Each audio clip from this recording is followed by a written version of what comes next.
Drinking water and minding my business is one of my life's easiest tasks. But excuse me, today unfortunately I'm not minding my business. I think I need to talk about this and just say my own perspective, okay? Because I feel like so many people have said so many things about this, but these angles have not been touched, okay?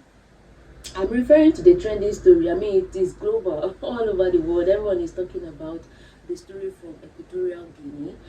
Someone said, we didn't really remember Equatorial Guinea until the minister gave us reasons to. And I'm like, okay, Equatorial Guinea is such a beautiful country, a country I really want to visit. It's somewhere in Central Africa.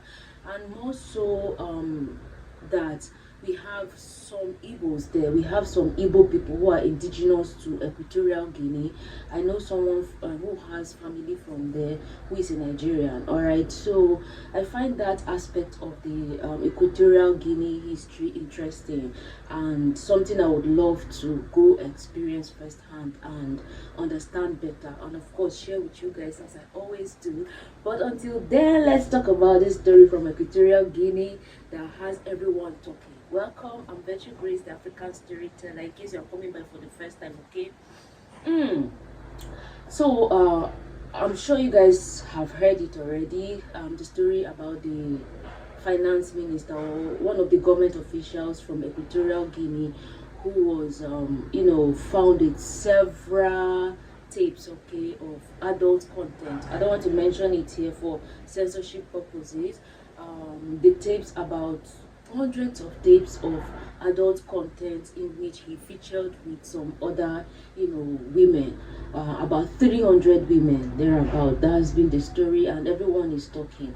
And I just sat for a moment and talked. You guys know these are not the kind of things I talk about, especially things that border around morality and people's life choices. I believe that adults are at liberty to make decisions, make choices, and live by their choices. I don't have to come talk about it or to form a moral police here, because of course I also have my own demons, I have my own issues that I deal with. So who am I to comment on people's moral stance and all? But the thing is, now what we know about this man is he is a government official who heads the financial and the anti-graft agency in Equatorial Guinea, what we have in Nigeria as EFCC, the Economic and Financial Crimes Commission in Nigeria.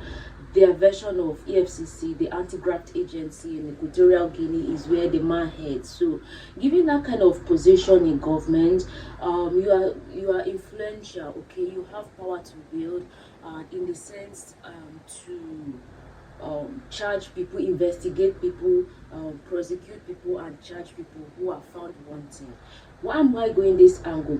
Because based on this position, and the revelations that we are seeing in the several tips that are making the rounds on social media, some of the women he got involved in were women of top government officials or women who were themselves occupying sensitive positions in government, and then relatives of government officials amongst others. So I paused and thought, could it be that he was doing all of this because he wanted to have some materials to use in blackmailing them or something?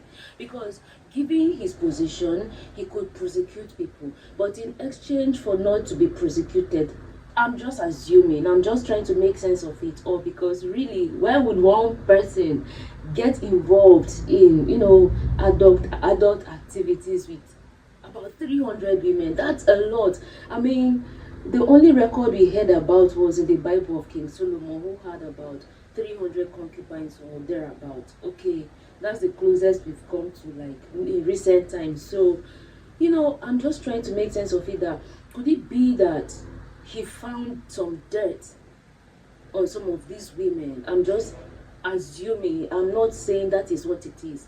I'm just assuming or trying to think that could it be that he found some dirt on some of these women, and in exchange for them not to be prosecuted or gone after with the full weight of the law, he offered them this as a way out, and then went on to record those activities to keep as evidence, and sort of to keep wielding power over them, so they don't wake up tomorrow and say anything else.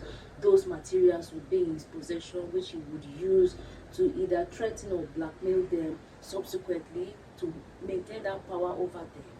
I'm just assuming or trying to make sense of it. Could that be an angle? Another direction I'm trying to reason is, could it be that he had an addiction? Addiction, okay? Because you know that addiction is very, very strong, and sometimes, especially in this part of the world, in Africa, sometimes we tend to make light of the fact that people have addictions, and addictions run very deeply. Sometimes they end up destroying people.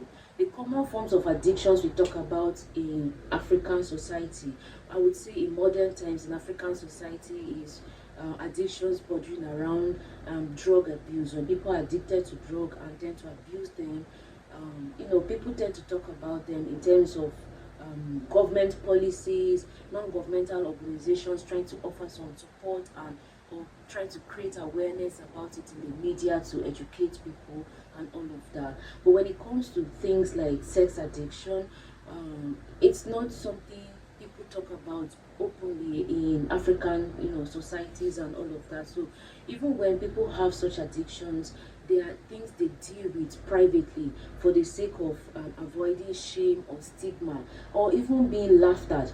And to an extent, especially when it comes from men, people tend to hail such people, such individuals, as we are seeing it happen now. So people are hailing him, oh, he's a strong man, he's a powerful man, for me to be able to do that and all of that. But could we pause for a second and think that this could actually be an addiction that this person was probably or is probably dealing with, that actually needs help? Okay, could we think about it in that direction, that this person actually needs help because this is abnormal? It could be an addiction. So let's also try to make sense of it in that direction, okay, instead of just laughing about it. Because trust me, it is only someone who has been caught that is in the public.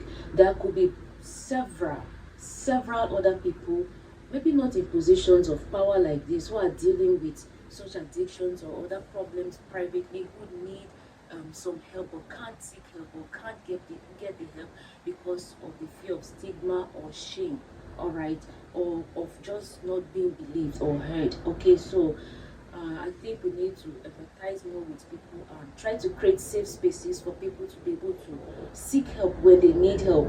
Another angle I was thinking about in this whole thing is similar to the first angle about having sex with them and then recording them to use for blackmail.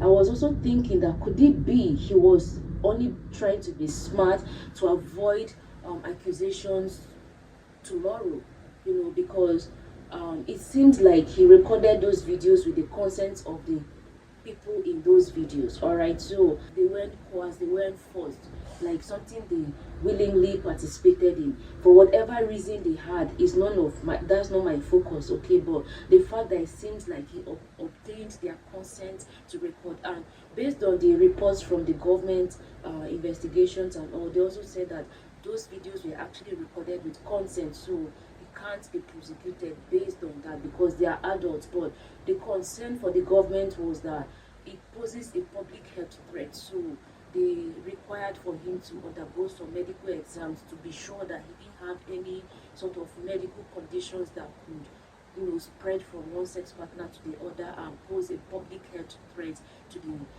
public, to the people of Equatorial Guinea. But another angle I thought about is, could it be he was obtaining those consents and recording those videos to avoid accusations to Morami?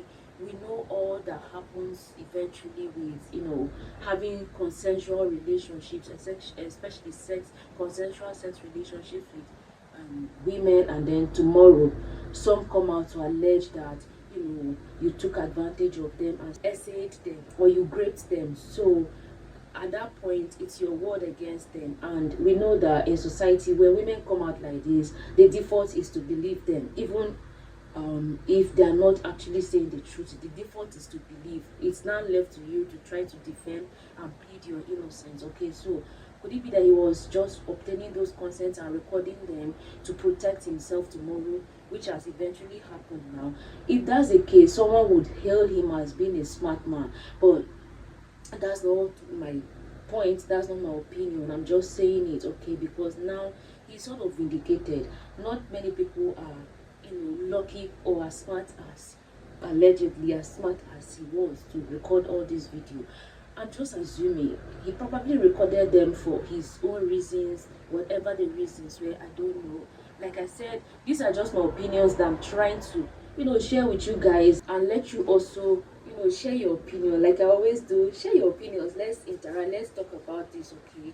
Because I feel like it's important we have this conversation in this angle. It could be anybody tomorrow, and like I said, I'm not assuming a moral stance here.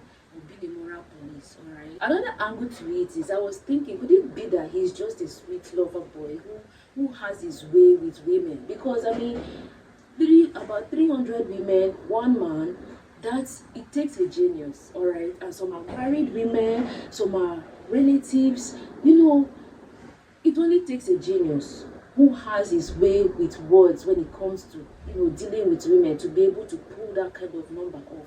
All right, whatever the reason was, I feel like he must really have been, or is, a man who has his way with words around women to be able to pull that off. Insane, really, it's insane. I mentioned earlier that I sort of know a few people from Equatorial Guinea who have family in Equatorial Guinea who are Nigerians, right? So I spoke with one of them, and the person was like, it's like a common practice in Equatorial Guinea, okay, that sometimes married people still have like extra marital affairs, and it's almost like common. It's a sort of something that is a common practice in that country. So you could actually be in a relationship, like have boyfriend girlfriend relationship kind of thing, and another person comes around, takes your girlfriend, you see, and oh, I don't know, this is what the person said. I've never been to Equatorial Guinea, I don't know. So Equatorial Guineans, don't come for me if that's not the fact. If that's inaccurate, please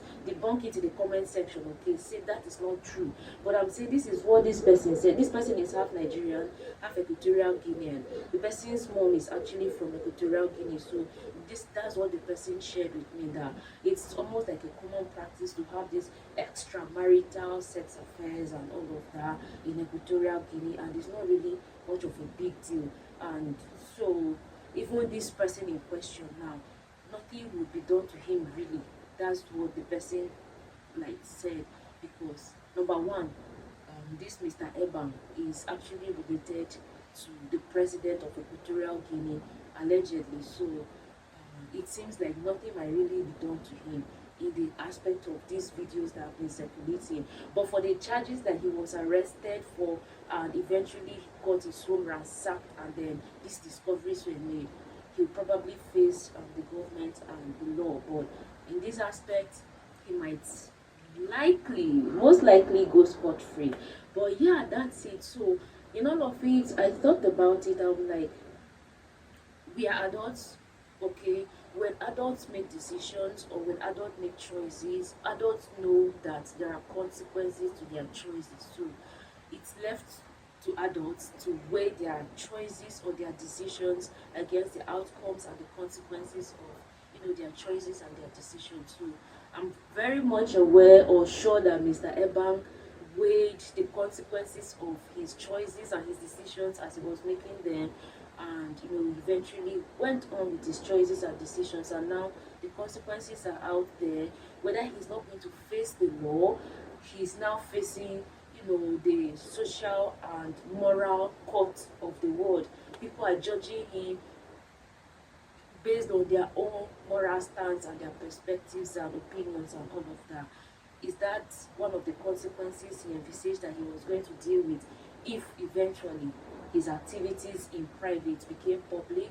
That's up to him. But yeah, as adults, we know that our choices have consequences. So When we make our choices, it's up to us to weigh our consequences before we proceed. Now, that said, before I conclude on this, there's something that really got me pissed about this whole saga. The fact that blogs, media, and people were circulating a picture in which the man, his wife, and his children featured. And I felt like really pissed about that, because children are minors. For no reason should you involve children in whatever their parents did. These children know nothing. They know nothing about what their father did. So for you to circulate pictures of them in it with their parents is really unacceptable. Honestly, children need to be protected by all means. So even if the picture was in the public domain, if now you are going to circulate it and tell the story about his father, the least you could do was to blur their faces, cover their faces up. You could show their father's face, even the woman's face. You had no business putting her face there, because this story is not about her nor her children. You should cover the children's faces, cover the face of the woman, and let the man's face show, because he's the one in question. We need to protect children at all costs and in all circumstances, and this is one of the ways to protect children, by simply just blurring their faces, because they are individuals on their own, even though they are minors, and they have the right to their own privacy. You don't have to bring them into their father's mess. I don't know, a lot of bloggers and media people, you really need to undergo some trainings, especially when dealing with sensitive issues like this that involve minors as well. You need to protect children at all means. Alright, now that's pretty much it. Thank you guys for watching. What do you think?